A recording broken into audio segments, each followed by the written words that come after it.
Sometimes I look at old photographs and it's like I'm staring at a ghost. People I'm related to, places I've never known, a life unfolding that I can only witness through faded images. The clothes, the cars, the hairstyles, everything whispers of a world that feels both familiar and utterly foreign. I'm obsessed with this feeling, this ache for something I never possessed.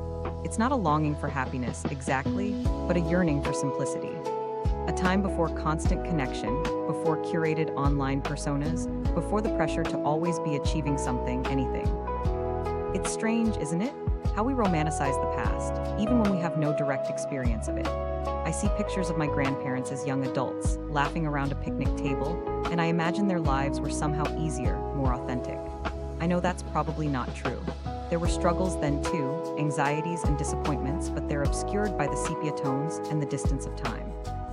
I'm convinced I'm drawn to it because I feel lost, like a signal searching for a station it can't find. The present is a whirlwind of noise, a constant barrage of information, and I feel overwhelmed by it.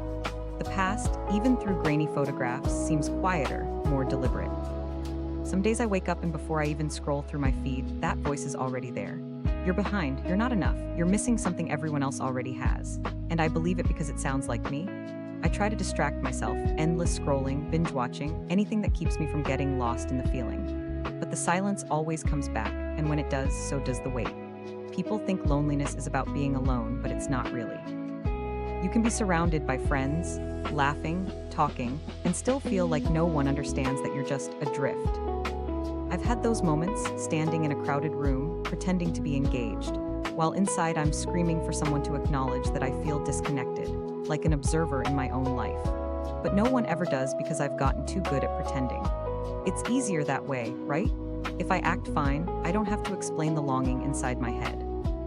I've asked myself 100 times, why do I feel this pull towards a time I never knew? And I think part of it comes from never feeling fully present, like I'm always chasing something I can't quite grasp. Every notification feels like a distraction. Every trend feels fleeting. Every accomplishment feels hollow. It's like every time I reach for happiness, it slips further away. Every mistake feels like proof that I'm destined to be lost. Every compliment feels like a consolation prize. I'll hear someone say, "You're doing great." And my first instinct is to find the flaw, the reason it's not entirely true. I've realized it's not that I want to be miserable. It's that this sense of displacement has become familiar, and familiar can start to feel safe even when it's isolating. But there are moments, tiny quiet moments that remind me a sense of belonging isn't gone forever. Like when I'm walking outside and the air smells just right, or when I hear a song that evokes a memory I didn't know I had, or when someone shares a story about their grandparents that feels incredibly personal. Those moments don't fix everything, but they remind me that I'm still here, that maybe beneath all the noise, there's still a version of me worth understanding. I started writing down one thing a day that sparked a flicker of recognition. Some days it was something simple, like the way the sunlight hit an antique store window, or how a vintage photograph felt strangely comforting. And over time, those little notes started to add up. They didn't erase the feeling, but they made space for something else to exist beside it. I stopped trying to silence the negative voice and started asking it questions. What are you afraid of?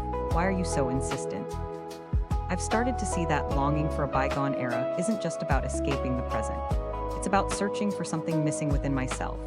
A sense of community, a connection to something larger than my own individual experience. It's a reminder that happiness isn't about reaching some perfect destination. It's about finding moments of peace, of belonging, even within the chaos of the present. Real connection isn't about perfectly recreating the past. It's about finding ways to create meaningful experiences in the here and now, honoring the lessons of those who came before, and forging my own path forward. I still look at those old photographs, but now I see them not as an escape, but as a source of inspiration. A reminder that even in the midst of change, there's always something enduring, something worth remembering, something worth striving for.